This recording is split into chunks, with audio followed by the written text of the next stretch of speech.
반갑습니다. 모두다 행정사 송범석 대표입니다. 오늘도 저희 카페에 올려주신 질문들에 대해서 답변 드리면서 영상 이어가도록 하겠습니다. 우리 포켓장님께서 질문하셨네요. 보복운전 사건이네요. 보복운전했다고 출석하라고 문자가 왔습니다. 일시도 알 수 없고 블랙박스 메모리도 지워져서 알 수 없는데요. 어떻게 하면 좋을까요? 보복운전 사건의 경우에는 바로 신고가 들어가서 경찰서에서 오라고 하는 경우가 굉장히 드물어요. 보통 한 달 또는 심하게는 6개월 이상 흘렀다가 그때 가서야 이 보복운전 가해자로 지목을 받았으니 출석을 하십시오라고 오는 경우가 많습니다. 자, 근데 이게 당사자 입장에서 굉장히 황당하거든요. 블랙박스가 아무리 용량이 커도 보통 그 백업을 해놓지 않는 이상은 한 달 또는 일주일 정도면 다 지워져 버린단 말이에요. 그러면 내가 뭘 방어를 하고 싶어도 사실 영상이 없기 때문에 방어를 못 해요. 상대방은 증거 자료를 갖고 있고 내가 증거 자료가 없고 이러면은 사실은 굉장히 불리해질 수밖에 없고 억울할 수밖에 없어요. 근데 보복운전 사건에 있어서는 이런 경우가 굉장히 많아요. 그리고 내가 심지어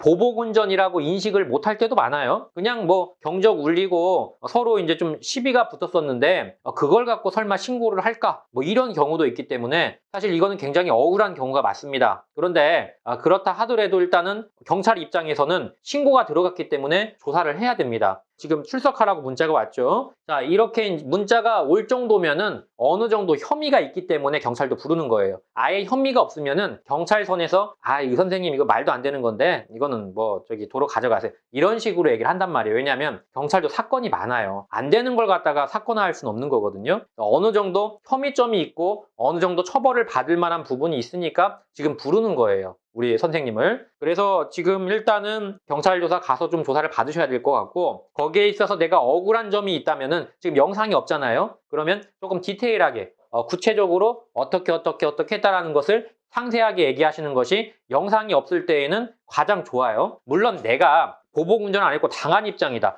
그러면은 주장을 해야겠죠. 떳떳하게. 하지만 일반적으로 보복운전은 거의 쌍방이 많아요. 이쪽이 한번 하고 이쪽이 보복하고 이런 식으로 왔다 갔다 하는 경우가 많거든요. 어느 정도 혐의가 있기 때문에 부르는 거니까 최대한 반성은 하셔야 돼요. 가서 선처를 구한다라고 하셔야 나중에 기소유예든 뭐든 이렇게 선처를 받을 수 있는 거지. 나 떳떳한데? 나 억울해 죽을 것 같아. 이런 식으로 얘기하는 거는 전혀 도움이 안 됩니다. 일단 내가 할 말은 하되 혐의가 있다면은 그건 인정하시고 거기에 대해서 선처를 구하시는 것이 가장 좋겠습니다. 그래서 그렇게 다녀오시면 될 것 같네요. 보복운전은 이처럼 좀 억울한 경우가 많아요. 혹시라도 뭔가 시비가 걸렸다라고 생각이 들면은 일단은 그 블랙박스 영상을 백업을 해두시는 게 좋아요. 나중을 위해서라도 혹시 모르니까. 그리고 가장 좋은 거는 그냥 성질을 참고 가시는 겁니다. 항상 안전운전 하시고 절대로 보복운전은 하지 않으셨으면 합니다. 자, 저희 유튜브와 카페 게시판은 항상 열려 있습니다. 언제든지 질문 주시면 제가 최대한 빨리 답변 드리려고 노력하고 있습니다.